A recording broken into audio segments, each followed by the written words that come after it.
Alors, on raconte, bien aimé, l'histoire d'une femme. Une femme qui vivait depuis longtemps, on va dire depuis des décennies seule. Elle vivait dans une cabane en ruine, isolée de tous. Faute de moyens, elle menait une vie très modeste. Elle ne recevait personne chez elle, pas par méchanceté, mais parce qu'elle avait honte. Alléluia. Elle n'avait ni famille. Elle n'avait aucune relation. Même son quotidien, bien-aimé, se résumait avec un peu de pain et elle cultivait aussi un peu de légumes pour manger. Maintenant, au soir de sa vie, alors qu'elle était malade, un médecin bénévole va venir chez elle. Et quand le médecin va arriver chez elle, le médecin va voir comme un objet accroché au mur au-dessus de son lit.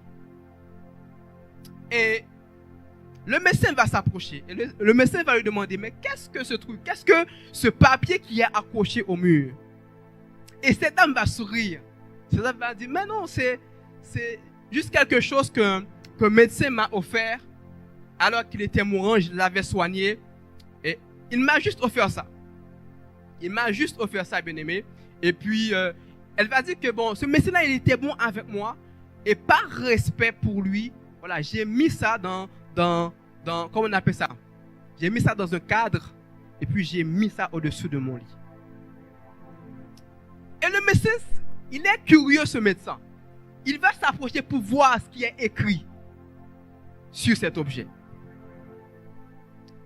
Et soudainement, le médecin va tomber des nues. Il va être choqué et étonné. Et le médecin va dire à cette femme, mais ce n'est pas juste une lettre. Ce n'est pas juste un cadeau, c'est un testament. C'est un document légal, signé, daté et valide. Et la femme lui dit, mais quoi? Un testament?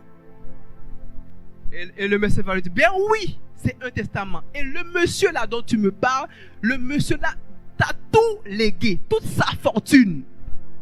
Tout ce qui lui appartenait, il te les a donnés. Hélas, cette femme, alors qu'elle est au soir de sa vie, elle a vécu des décennies sans savoir qu'elle était riche. Combien de fois, bien-aimés, sommes-nous comme cette femme? Nous encadrons des vérités sur les murs de nos cœurs alors qu'il faut les appliquer dans nos vies. Nous avons des prophéties.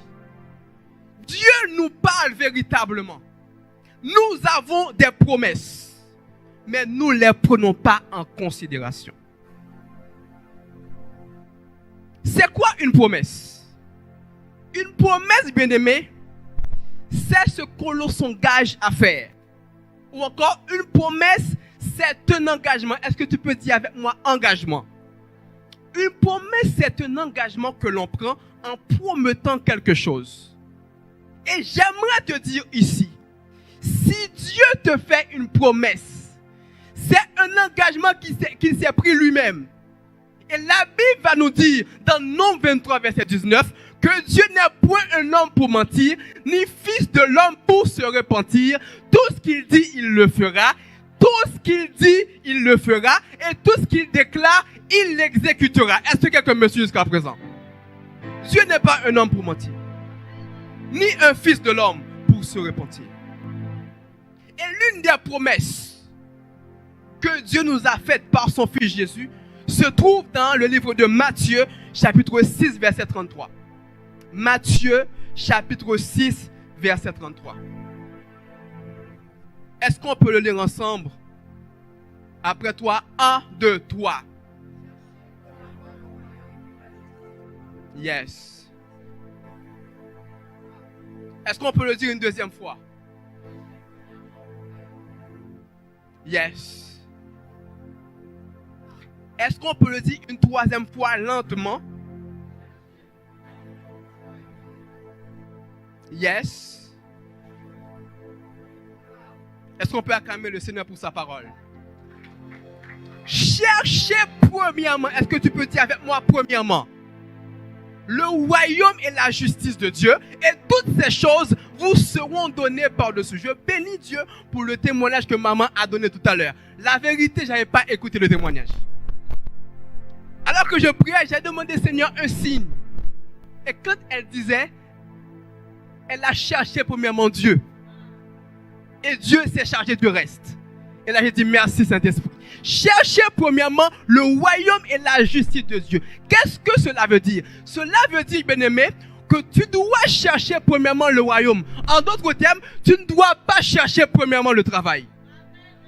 Tu ne dois pas chercher premièrement les études. Tu ne dois pas chercher premièrement le mariage. Tu ne dois pas chercher premièrement une maison.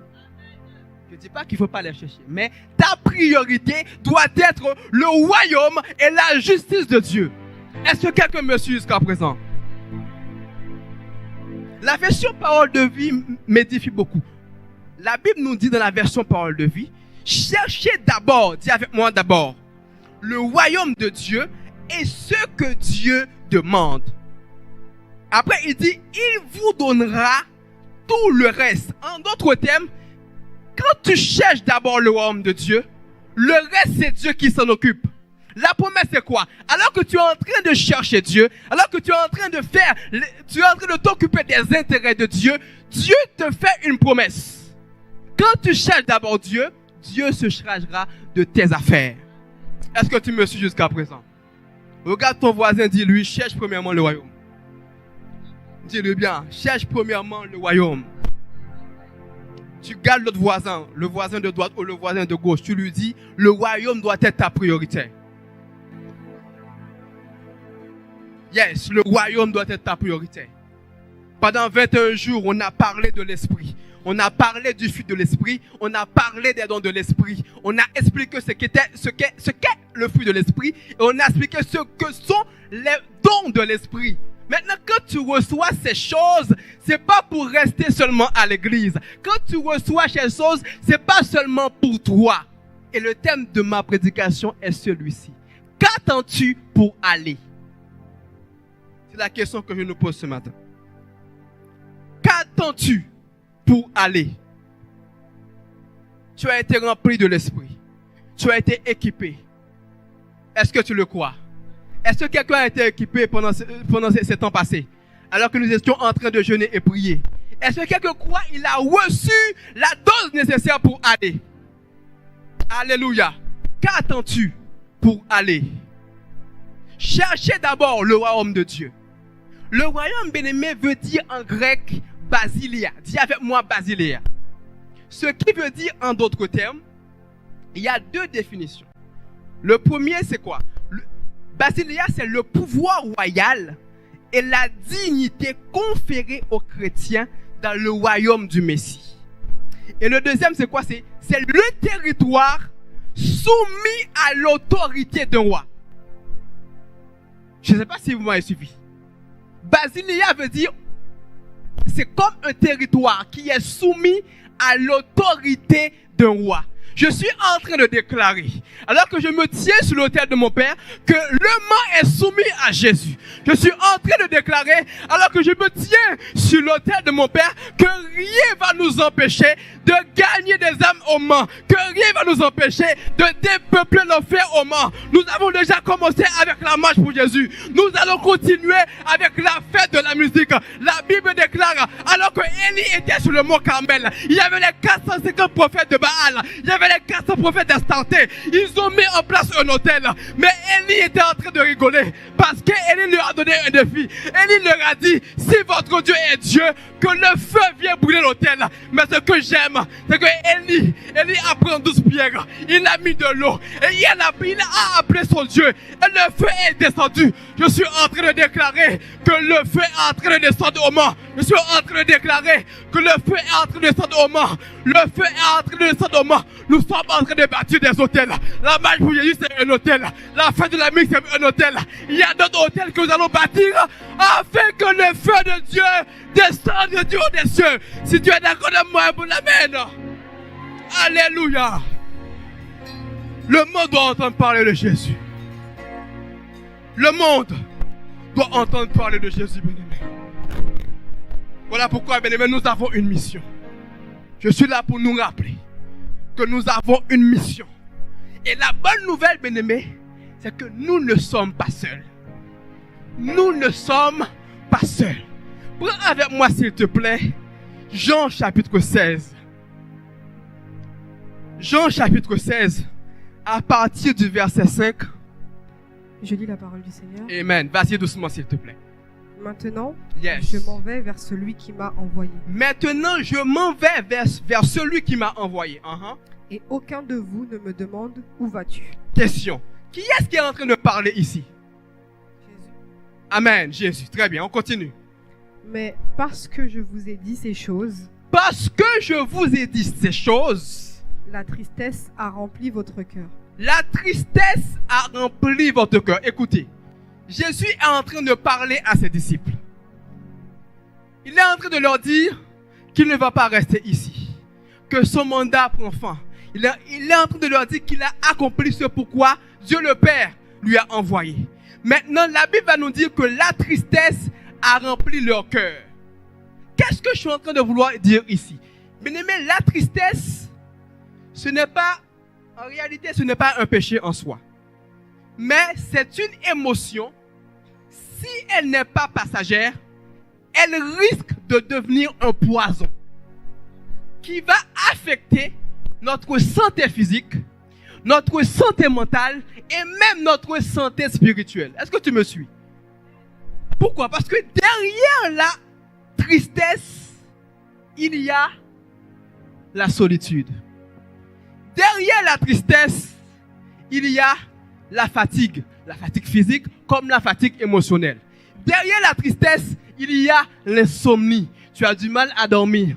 Derrière la tristesse, il y a même le manque d'appétit. Tu es triste, tout de coup, tu n'as plus envie de manger. Derrière la tristesse, il y a le découragement. Derrière la tristesse, il y a même la dépression.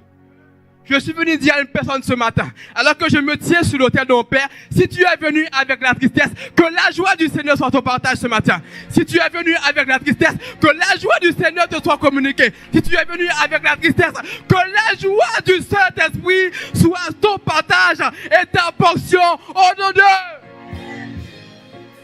Alléluia. Pourquoi? Parce que la Bible va nous dire dans Proverbe 17, verset 22, la Bible va nous dire un cœur joyeux est un bon remède. Mais un esprit abattu dessèche les eaux. Voilà pourquoi, bien-aimé, il ne faut pas blaguer avec la tristesse. Alléluia. Est-ce qu'on peut continuer? Est-ce qu'on peut avancer? Nous sommes dans le verset 7. Vas-y, ma soeur. Cependant, je vous dis la vérité. Yes. Il est avantageux que je m'en aille. Yes. Car si je ne m'en vais pas, le consolateur ne viendra pas vers vous. Yes. Mais si je m'en vais, je vous l'enverrai. Yes. Verset 13. Quand le consolateur sera venu, l'esprit de vérité, Yes. il vous conduira dans toute la vérité. Car il ne parlera pas de lui-même, Yes. mais il dira tout ce qu'il aura entendu. Et il vous annoncera les choses à venir. Est-ce que tu peux dire avec moi annoncer? Annoncer. Est-ce que tu peux le dire encore annoncer? Annoncer. On continue. Il me glorifiera parce qu'il prendra de ce qui est à moi et vous l'annoncera. Est-ce que tu peux dire avec moi annoncer? Annoncer. Si tu as ta Bible, tu peux souligner annoncer. Il vous annoncera. On continue. Verset 15. Tout ce que le Père a est à moi. Yes. C'est pourquoi j'ai dit qu'il prend de ce qui est à moi et qu'il vous l'annoncera. Est-ce que tu peux dire avec moi annoncer? Annoncer. Dans cette portion d'écriture, nous voyons que plusieurs fois, Jésus dit, il vous annoncera. Jésus est en train de parler du Saint-Esprit. Est-ce que tu peux dire avec moi Saint-Esprit? Saint-Esprit. Nous avons vu en long et en large ce qu'est le Saint-Esprit. Mais j'aimerais ici relever ou même épingler d'une fonction du Saint-Esprit. J'aimerais ici parler du mot annoncer. L'une des fonctions du Saint-Esprit, c'est d'annoncer. Est-ce que tu peux dire avec moi annoncer? Amen. Annoncer veut dire en grec bien-aimé, anagelo. Tu peux t'asseoir. Est-ce qu'on peut acclamer Dieu pour notre sœur? Anagelo. Annoncer veut dire anagelo, qui veut dire littéralement faire connaître. En d'autres termes, le Saint-Esprit vient en nous pour faire connaître, pour nous faire connaître plutôt ce que nous sommes en Christ. Le Saint-Esprit vient en nous pour nous faire connaître notre identité en Christ. Est-ce que tu me suis jusqu'à présent? Et j'aimerais dire quelque chose que le Saint-Esprit m'a révélé, m'a inspiré alors que j'étais en train de préparer ce message. Le Saint-Esprit m'a dit que en toi, dis avec moi en toi, bien-aimé, il y a un autre toi. En toi, il y a un autre toi. Tu n'es pas juste ce que tu vois. Ça fait réfléchir. Hein? Tu n'es pas juste ce que tu vois. En toi, bien-aimé, se cache un autre toi que le Saint-Esprit qui habite en toi est en train de façonner pour toi. Je ne sais pas si quelqu'un m'a suivi. Je répète. En toi, il y a ton autre toi. Que le Saint-Esprit est en train de façonner, est en train de modeler pour toi. Ce que tu vois en réalité n'est pas le vrai toi. Parce que rappelons-nous, nous avons dit dernièrement, il y a l'être... Comment je peux appeler ça? Il y a l'homme extérieur et l'homme intérieur. La Bible nous dit que, je paraphrase, que l'homme extérieur ou l'être extérieur ou encore la chair a des désirs contraires à ceux de l'esprit. Donc en toi, il y a ton être intérieur et à l'extérieur de toi, il y a ton être extérieur. Donc à l'extérieur de toi, il y a la chair. Il y a les passions, il y a les convoitises, il y a les désirs. Et en toi, il y a le Saint-Esprit qui habite dans ton esprit et qui est venu habiter en toi avec l'amour, avec la joie, avec la patience, avec la bonté, avec la tempérance, avec la fidélité, avec la douceur. Donc le Saint-Esprit vient en toi avec toutes ces choses. Il est en train de travailler ton vrai toi. Parce qu'en réalité, quand nous venons sur cette terre, nous sommes charnels. Nous sommes des êtres, excuse-moi le terme, animal. Donc le Saint-Esprit, quand nous acceptons le Seigneur comme notre sauveur et maître, le Saint-Esprit vient habiter en toi. Donc il vient, il commence à te travailler. Il commence à te travailler. Aujourd'hui, tu aimais le mensonge. Mais tu vas, à force que tu es exposé à la parole, à force que tu écoutes la parole, à force que tu pries, tu restes en intimité avec Dieu, soudainement, tu n'as plus envie de mentir. Soudainement, tu détestes le mensonge. Donc, en d'autres termes, ce que tu vois en réalité n'est pas ton vrai toi. Il y a une meilleure version de toi-même qui est en toi. Est-ce que tu me suis? Est-ce que tu me comprends? En toi, bien-aimé, tout se passe à l'intérieur de toi. Ce que tu cherches à l'extérieur, en réalité, se trouve à l'intérieur de toi. Est-ce que tu me suis? Dis avec moi, en moi, il y a le Saint-Esprit. Dis avec moi, en moi, il y a le Saint-Esprit. En moi, il y a tout ce dont j'ai besoin pour accomplir ma destinée. En moi, il y a tout ce dont j'ai besoin pour accomplir ce pourquoi Dieu m'a créé. Alléluia. Nous avons vu qu'il y a deux choses. Il y a le fait d'être comme Jésus, Galates 5, 22, et faire comme Jésus, 1 Corinthiens 12. Alléluia. Galates 5, 22 parle des fruits de l'esprit et 1 Corinthiens 12 parle des dons de l'esprit. Tout ça, bien aimé, c'est parce que nous avons une mission. Dis avec moi, j'ai une mission. Maintenant, quelle est cette mission? Je suis là, bien aimé, pour nous rappeler ou encore pour rafraîchir notre mémoire au fait que nous avons une mission. Est-ce que tu peux dire avec moi encore, j'ai une mission? Prends avec moi, s'il te plaît, Matthieu, chapitre 28, verset 19. Matthieu, chapitre 28, verset 19. Je vais demander à notre sœur de le lire doucement.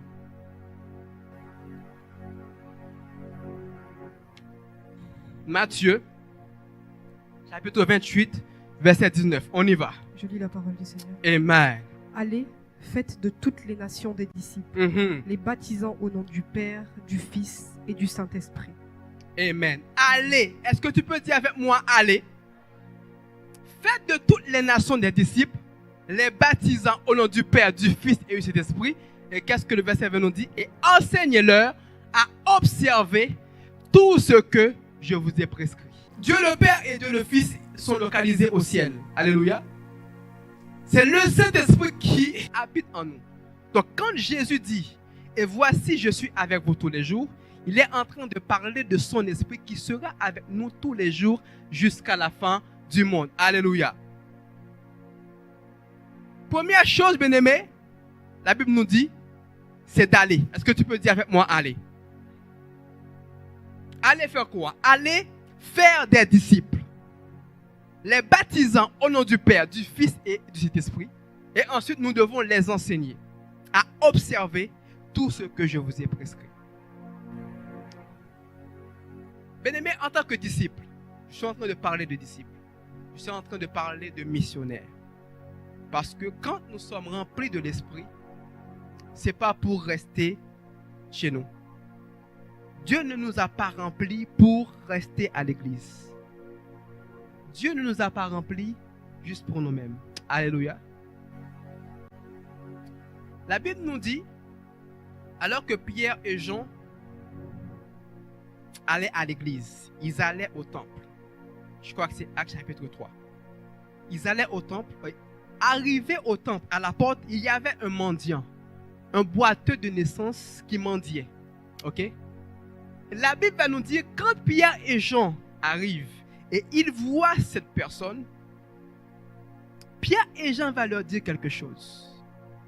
Je n'ai ni argent ni or à te donner. Ce que j'ai, je te le donne.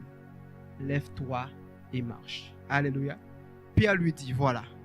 Je n'ai ni argent ni or, mais ce que j'ai, je te le donne. Au nom de Jésus-Christ de Nazareth, lève-toi et marche. Qu'est-ce qui s'est passé par la suite? Verset 7. Et le prenant par la main droite, il le fit lever. Au même instant, ses pieds et ses chevilles devinrent fermes. Bien-aimés, nous arrivons dans une saison où il faut sortir. Voilà pourquoi j'ai parlé tout à l'heure du fait d'aller et non de rester. Il y a une saison pour rester, dans le but d'être rempli, dans le but d'être équipé. Maintenant, quand tu es équipé, quand tu es rempli, c'est pour aller. Dis avec moi, je dois aller. Nous sommes équipés pour aller, bien-aimés. Nous avons reçu le Saint-Esprit. Il habite en nous. Le problème que nous avons aujourd'hui, c'est un problème de foi. Le même Saint-Esprit qui était en Pierre, le même Esprit qui était en Jean, c'est le même Esprit qui est en nous. Le problème, c'est que nous n'avons pas suffisamment d'audace, de courage. Parce que, rappelons-nous, quand Moïse était mort, Dieu va apparaître, il va appeler Josué. Il va dire, Josué, lève-toi, prends courage. Fortifie-toi et prends courage. En d'autres termes, il y a des choses, ce n'est pas à Dieu de le faire, c'est à nous de le faire. Est-ce que vous me suivez? C'est le moment d'aller. Alléluia. Je suis en train de sensibiliser une personne. Dieu ne nous a pas appelés pour rester à l'église. Je sais que ce n'est pas très fun ce que je suis en train de dire. Dieu nous a appelés pour impacter des vies. Dieu nous a appelés pour guérir les malades. Dieu nous a appelés pour influencer notre environnement. Alléluia.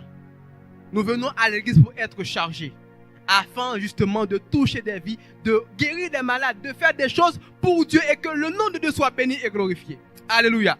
Bien-aimés, en tant que disciple, dis avec moi disciple, en tant que missionnaire, il y a 5 choses que nous devons savoir, pour ceux qui prennent des notes. 5 choses que nous devons savoir. Premièrement, un missionnaire doit connaître son territoire. Est-ce que tu peux dire avec moi, je dois connaître mon territoire? Un disciple bien-aimé doit connaître son territoire. Et Jésus nous donne un indice de taille concernant le territoire dans une prière. Si on peut prendre avec moi rapidement Jean chapitre 17. Jean chapitre 17, versets 15 à 18. Nous devons connaître notre territoire. Je vais demander à notre sœur si elle peut le lire. Jean chapitre 17 à partir du verset 15 jusqu'au verset 18. Je lis la parole du Seigneur. Amen. Je ne te prie pas de les ôter du monde. Je ne te prie pas de les ôter du monde. Jésus est en train de parler de nous. Il est en train de faire une prière. Il est en train de s'adresser à son Père qui est dans le ciel. Il est en train de dire, Seigneur, je ne te prie pas de les ôter du monde. En d'autres termes, je ne te prie pas de nous ôter du monde. On continue. Mais de les préserver du mal. Mais de la préserver du mal. Ils ne sont pas du monde. Yes. Comme moi, je ne suis pas du monde. Yes. Sanctifie-les par ta vérité. Ta parole est la vérité. Yes. Comme tu m'as envoyé dans le monde, je les ai aussi envoyés dans le monde. Amen. Comme tu m'as envoyé dans le monde, je les ai aussi envoyés dans le monde. Jésus n'a pas dit je les ai aussi envoyés à l'église. Je les ai aussi envoyés dans le monde. Alléluia. Notre mission de vie, bien-aimé, c'est pas de construire une bulle chrétienne cachée du monde. Quand on parle du monde, bien-aimé, on parle de tout ce qui existe, mais qui n'est pas encore abandonné entre les mains du Seigneur. Dis avec moi, je dois connaître mon territoire. Maintenant, c'est quoi mon territoire? C'est bien de dire que je dois connaître, mais c'est quoi mon territoire? Ton territoire, bien-aimé, pour ceux qui prennent des notes, ton territoire est l'endroit où Dieu t'attend pour manifester sa volonté à travers toi. Je répète, ton territoire est l'endroit où Dieu t'attend pour manifester sa volonté à travers toi. Et cela, bien-aimé, est révélé par trois choses. La première, c'est la relation que tu as avec Dieu. La deuxième, c'est le fruit de l'esprit, et les dons de l'esprit. Et la troisième chose, c'est ton environnement actuel. Ton environnement actuel. Et là, je suis en train de parler du monde. Est-ce que tu me suis là où tu es? En tant qu'église bien-aimée, nous sommes établis au Mans pour l'instant, parce qu'il y aura des extensions qui vont arriver par la suite. Alléluia. Nous sommes pour l'instant établis au Mans. Donc, nous devons connaître notre territoire. Donc, tu dois connaître le Mans, bien-aimé. Je dois connaître le Mans. Premièrement, sur le plan géographique. Quels sont les principaux quartiers du Mans? Quelles sont leurs particularités? Tu dois connaître le Mans sous le plan social. Est-ce qu'il y a des quartiers difficiles? Quelles sont les tranches d'âge dominants? Quand tu es disciple, quand Dieu t'envoie, oh Dieu, comment je peux expliquer ça? M'amène à faire au Mans. C'est quoi ma mission? Donc, quand tu arrives au Mans, il y a des questions que tu dois te poser. Est-ce que tu me suis? Il y a des questions que tu dois te poser, bien-aimé. Où se trouvent les lieux de rassemblement, par exemple? Les marchés, les places, les lieux culturels. Parce que le problème aujourd'hui, en 2025, on n'ose plus aller. On reste chez nous, sous nos couettes, devant la télé. On suit même les cultes en ligne. Je suis là pour nous sensibiliser, bien-aimés, pour nous rappeler que notre mission, c'est d'aller et de parler de Jésus.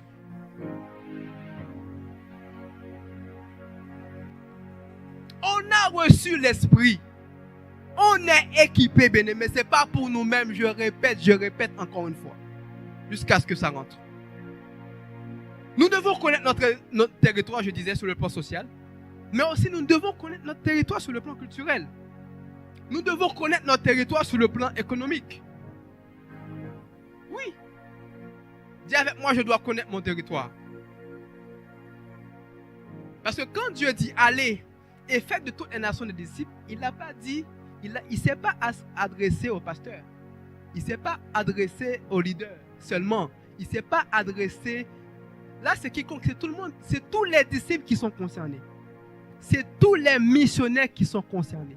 Quand Dieu a fini de parler à ses disciples, les 12 qui étaient là, ou tout le monde les 11, parce que Judas n'était plus, il leur a dit, allez. Donc la mission principale, la grande commission, ce que nous devons faire, bien-aimés, c'est d'aller. Voilà pourquoi j'ai dit tout à l'heure que nous devons chercher premièrement le royaume de la justice de Dieu. Et toutes les autres choses nous seront données par-dessus. Alléluia. Donc connaître notre territoire, c'est le connaître aussi sur le plan spirituel. Quels sont les esprits qui dominent cette ville? Quelle est d'ailleurs l'histoire de cette ville? Parce que le problème, c'est quoi? Là, je vais rentrer dans un cadre qu'on maîtrise très bien. Par exemple, le cadre familial. Est-ce que tu t'es déjà posé la question ou tu t'es déjà adressé à tes parents s'ils sont encore en vie? Par exemple, l'histoire de tes arrière-parents, l'histoire de tes grands-parents, tout ça, tout ça. Des fois, pour mieux te connaître, tu dois connaître ton histoire. Pour mieux te connaître, tu dois connaître ton histoire d'où tu viens. Et quand Dieu t'envoie quelque part, c'est parce qu'il a un plan pour toi, là où il t'envoie. Maintenant, quand tu arrives, par exemple, tu arrives au Mans, c'est pas que le pasteur, c'est pas que Dad, c'est pas que les ministres, toi aussi tu dois te poser des questions. Quelle est l'histoire? Des fois, tu es combattu, tu ne comprends pas. Voilà pourquoi la Bible va nous dire, et c'est Dieu qui parle, il dit, mon peuple périt faute de connaissance. Des fois, le problème, mais ce n'est pas parce qu'on ne prie pas. Le problème, c'est l'ignorance. Des fois, on prie, mais des fois, juste une information peut changer toute une chose. Juste une information. Juste une information. La clé peut être là. La porte est là, la porte elle est fermée. Tu pries, Seigneur, ouvre, ouvre. Alors que la clé elle est à côté. Si tu avais l'info que la clé était juste à côté, tu allais juste prendre la clé et ouvrir la porte. Alléluia. Deuxièmement, un missionnaire est attendu dans le champ.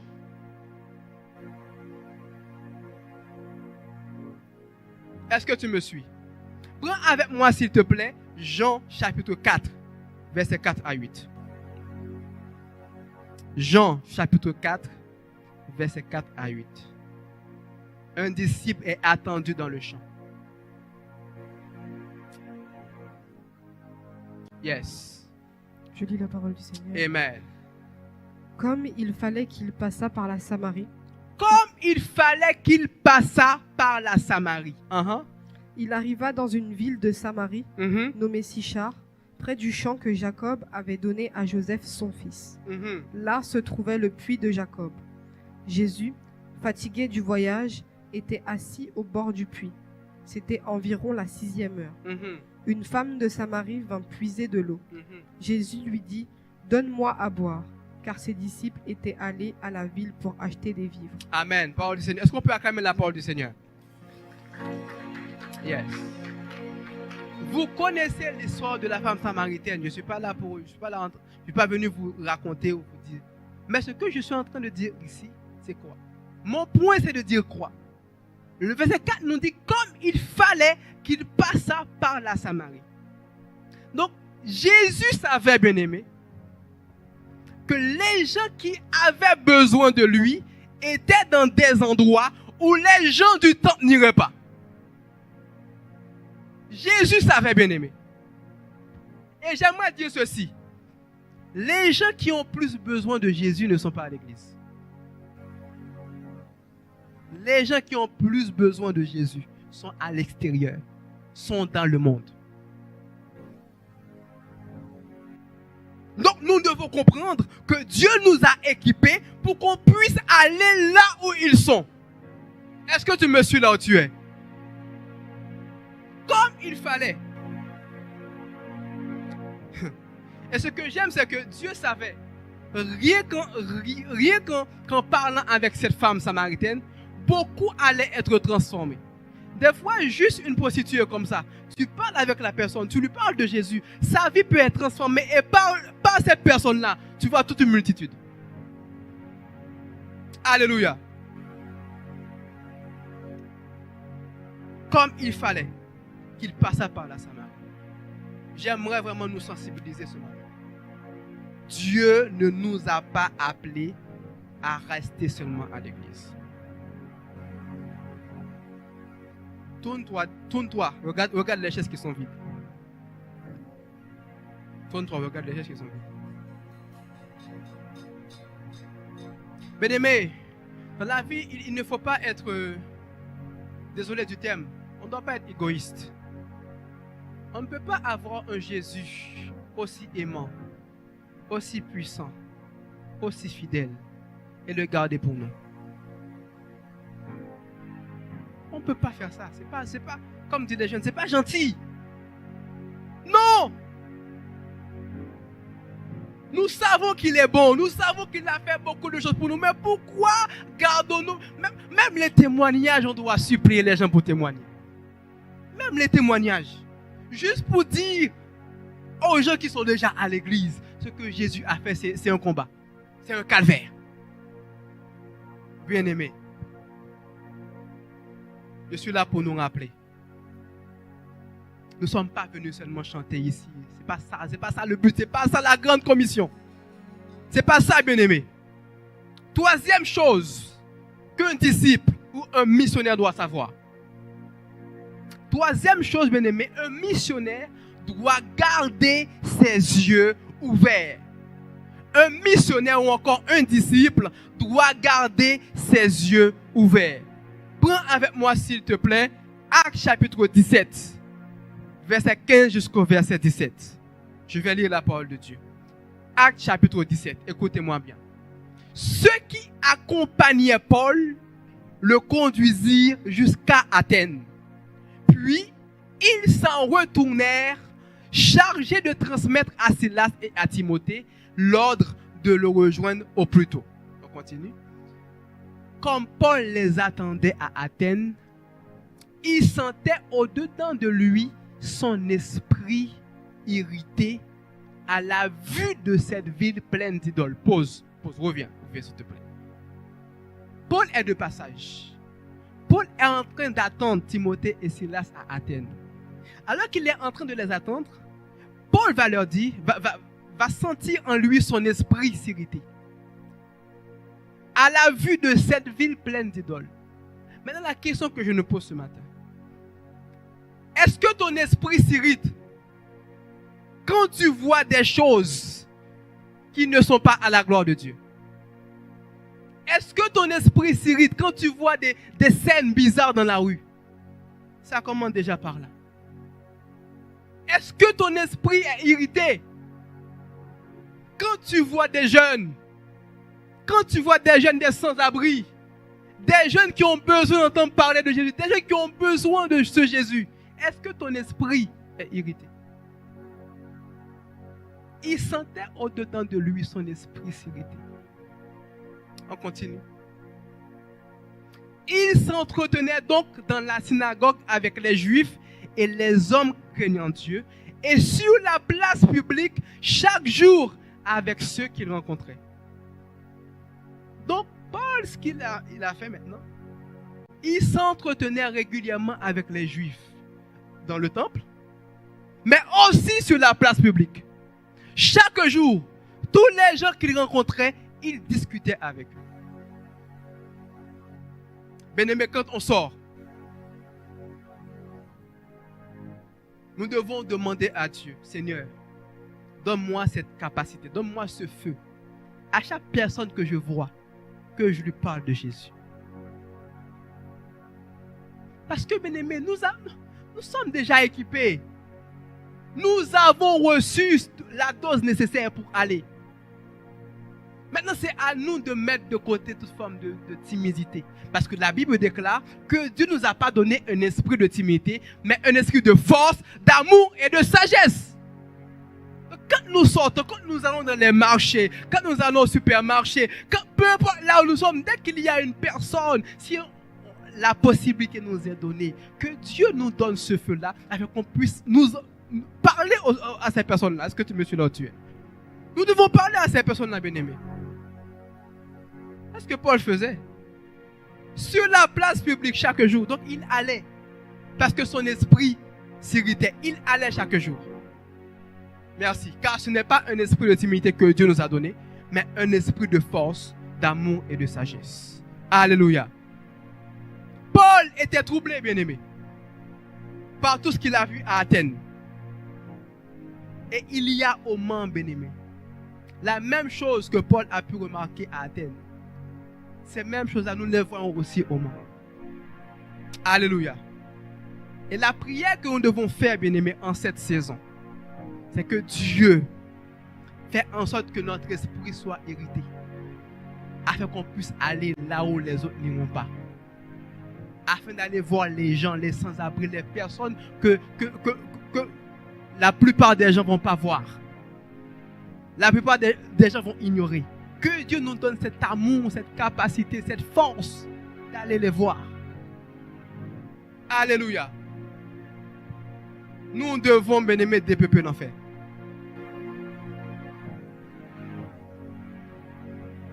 C'est un cœur à cœur ce matin. Tous les jours, nous venons à l'église. Tous les jours, on chante. Tous les jours, on adore Dieu. C'est bien tout ça. C'est bien. Mais la Bible nous dit que nous devons faire en sorte que sa maison soit remplie.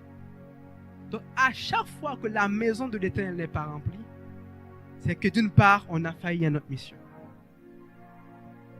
Quand nous lisons Actes des Apôtres, nous voyons que chaque jour, Dieu ajouta. Chaque jour, la Bible nous dit que les chrétiens, ça augmentait. Dieu ajoutait chaque jour des hommes et des femmes qui étaient sauvés. Et quand nous voyons ici les chaises sont vides, c'est que d'une part, nous n'avons pas fait ce qu'il faut. Nous n'avons pas fait ce qu'il faut. Nous devons chercher premièrement le royaume et la justice de Dieu. Je suis là pour nous sensibiliser. Je suis là pour nous sensibiliser, bien aimés. Depuis que nous sommes arrivés à l'église, depuis que tu es arrivé à l'église, combien de personnes que tu as invitées? Même les gens de ta propre famille, est-ce que tu les as déjà invités ici? Au travail, est-ce que tu as déjà parlé des gens au travail de Jésus? La question nous est posée ce matin. Recevoir l'esprit, c'est bien. Recevoir les dons, c'est bien. Mais nous devons les utiliser. Nous devons les utiliser. Alléluia. Quatrième chose. Un missionnaire doit prouver par ses actes que les gens autour duquel il les compte. Un missionnaire doit prouver par ses actes, je répète, que les gens autour duquel il les compte. La Bible nous dit que nous devons être des modèles pour les fidèles. En parole, en conduite, en foi, en charité, en pureté, etc., etc. Nous devons être des modèles. Les gens qui sont autour de nous, que ce soit au travail, à la maison, à l'école, etc., nous devons les prendre en considération. La vie chrétienne n'est pas seulement horizontale ou verticale, elle est aussi horizontale. La vie chrétienne, ce n'est pas seulement Dieu m'a dit, Dieu m'a dit. Ça. Des fois, Dieu te dit aussi pour les autres. Si Dieu te dit que pour toi, pose-toi des questions, est-ce que c'est Dieu qui te parle? Dieu ne te dira jamais des choses que pour toi. Dieu te dira des choses aussi pour ta famille. Dieu te dira des choses aussi pour tes amis. Même pour tes voisins. Parce que Dieu t'a placé là où tu es actuellement pour impacter ton entourage. Est-ce que tu me suis là où tu es? Prends avec moi s'il te plaît 1 Jean 3, versets 18 et 19. 1 Jean 3, versets 18 et 19.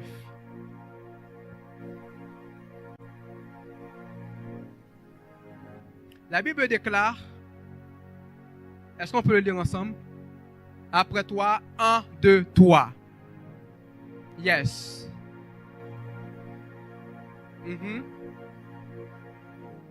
Yes.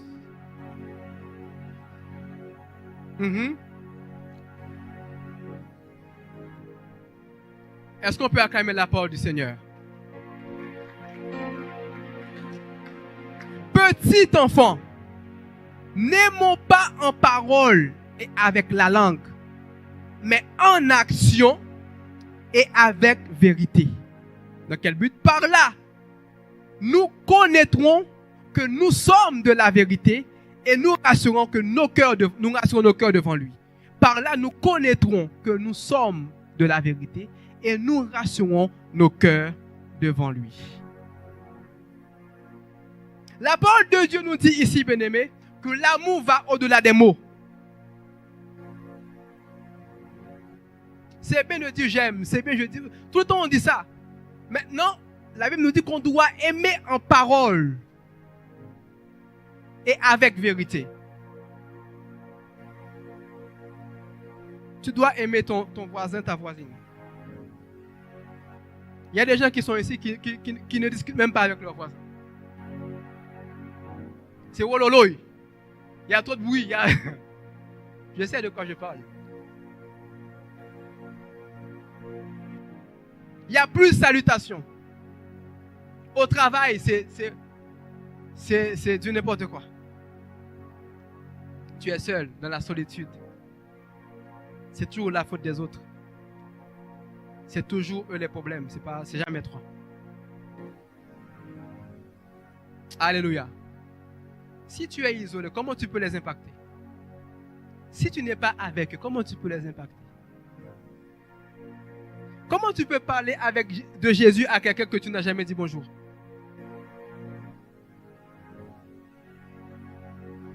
Comment tu peux parler de Jésus à une personne à qui tu n'as jamais fait du bien? Nous avons reçu l'Esprit, nous sommes équipés. Maintenant, il faut travailler. Il faut travailler, bien-aimé. Alléluia. Aimons en action et en parole, avec vérité. Alléluia. Cinquième chose, un missionnaire doit être prêt à dire aux gens, justement, pourquoi il est comme il est. Un disciple doit être prêt à dire aux gens pourquoi il est comme il est.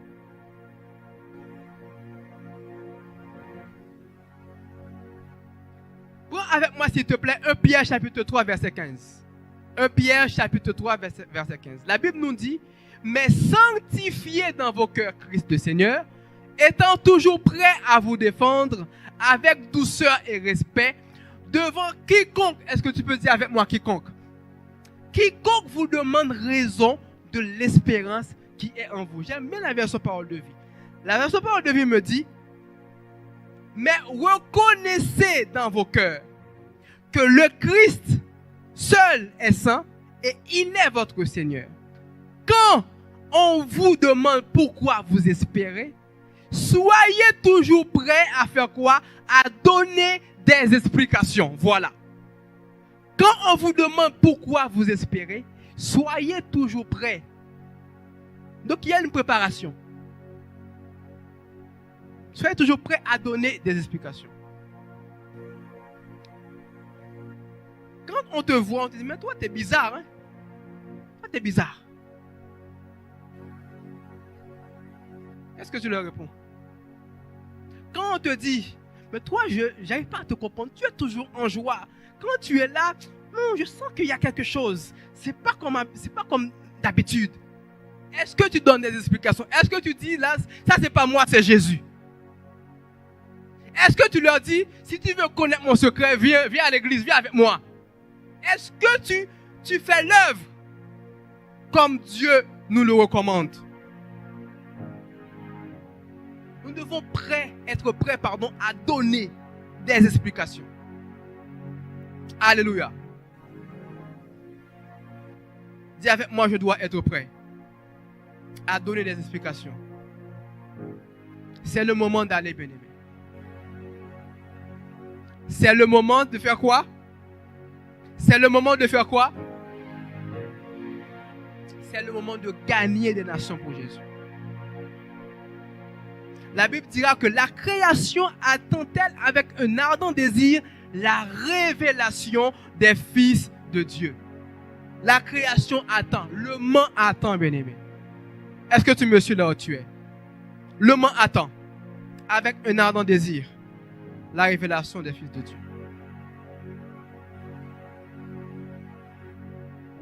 Le monde attend. Je suis là pour nous dire, bien-aimé, c'est le moment de travailler. Regarde ton voisin, dis-lui, tu dois travailler. Regarde l'autre voisin, dis-lui, c'est le moment de travailler. Dis-lui, c'est le moment de transpirer. Alléluia. C'est le moment de travailler. Il y a tellement de personnes qui ont besoin d'entendre parler de Jésus. Il y a tellement de gens, tellement de jeunes, tellement de mamans, de papas. Des fois, tu n'as pas besoin de connaître la parole de A à Z. Juste ton témoignage suffit. Juste ton témoignage suffit. Où est-ce que Dieu t'a tiré? Qu'est-ce qu'il a fait pour toi? Le problème, c'est que tout ce que Dieu a fait pour nous, on le garde pour nous. Juste un témoignage. Juste un témoignage.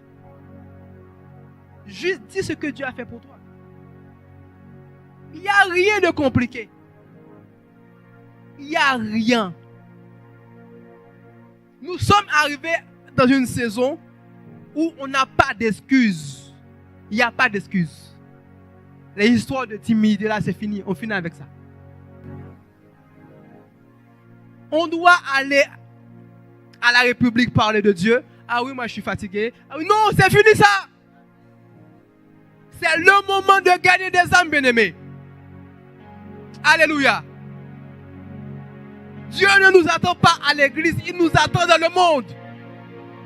Le problème, c'est que nous ne pouvons pas voir ce que Dieu est capable de faire avec nous parce que nous ne mettons pas en application ce qu'il a mis en nous. Le jour où il y a un boiteux, vous allez voir, vous avez l'audace de prier pour ce boiteux, vous allez voir qu'il va marcher. Parce que nous mettons ce que Dieu a dit en application.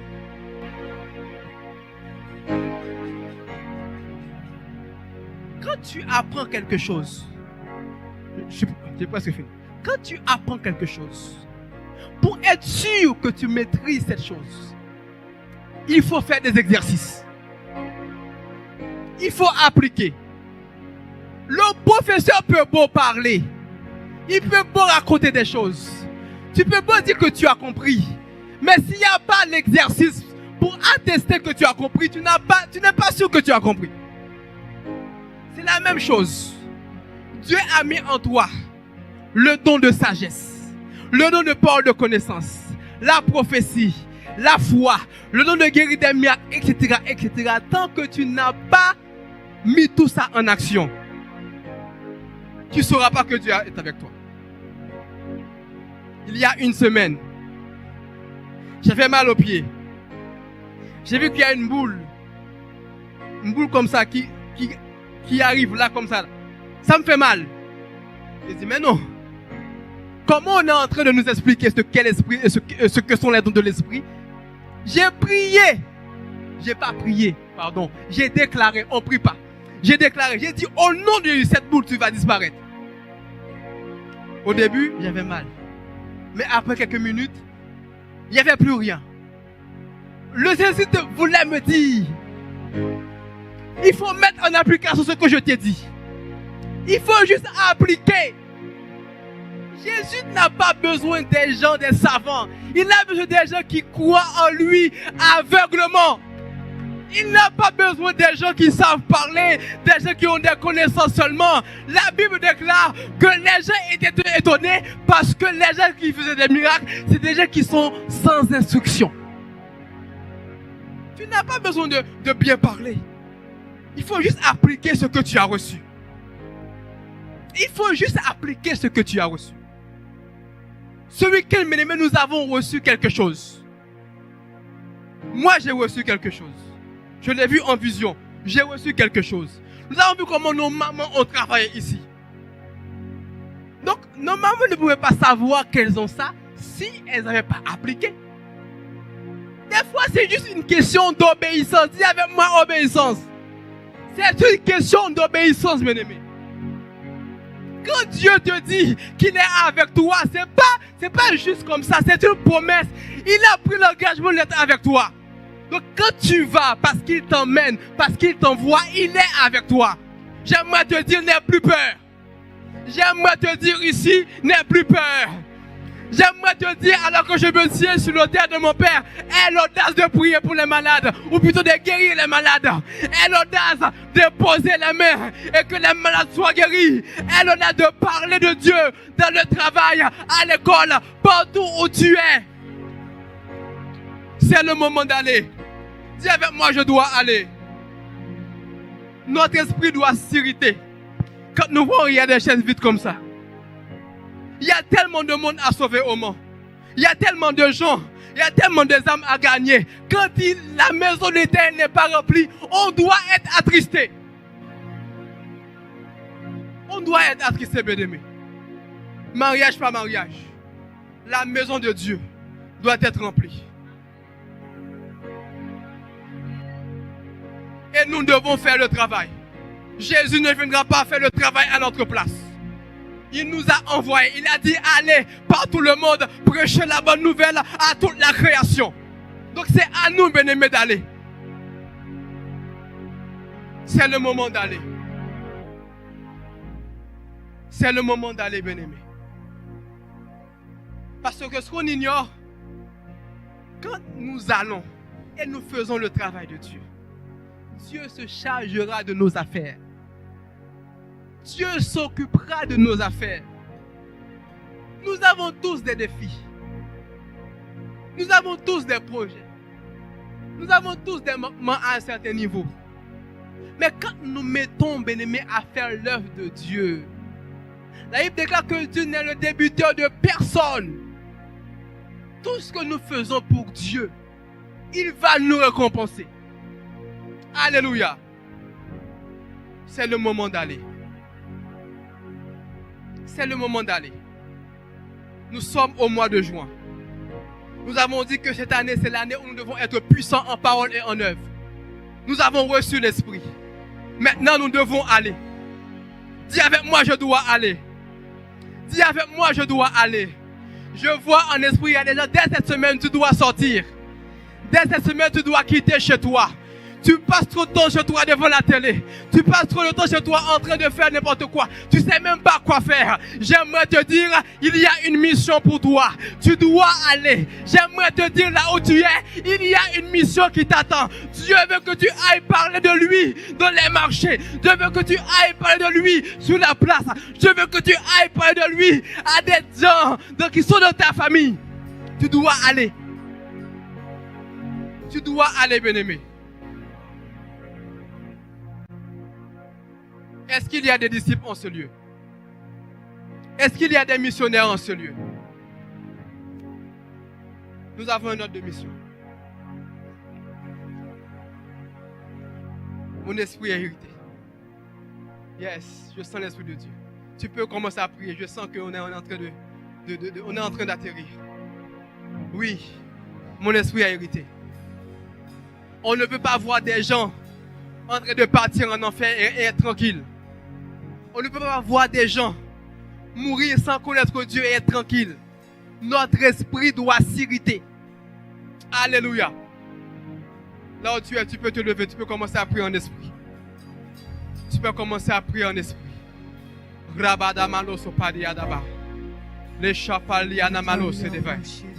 Tu peux élever ta voix, tu peux prier. Et Maliada, monte avec moi, monte avec moi.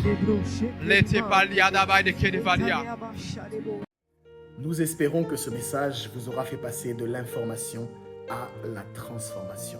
Nous bénissons le Seigneur de nous avoir suivis et nous vous invitons à activer la petite cloche pour être en mesure de suivre toutes nos actualités, nos nouveautés, bref, d'être connectés. Alors faites-le rapidement et par la suite, nous pourrons encore davantage partager la parole, les Écritures et ainsi commencer une belle aventure dans le Seigneur. Que Dieu vous bénisse et que le diable vous oublie. Amen.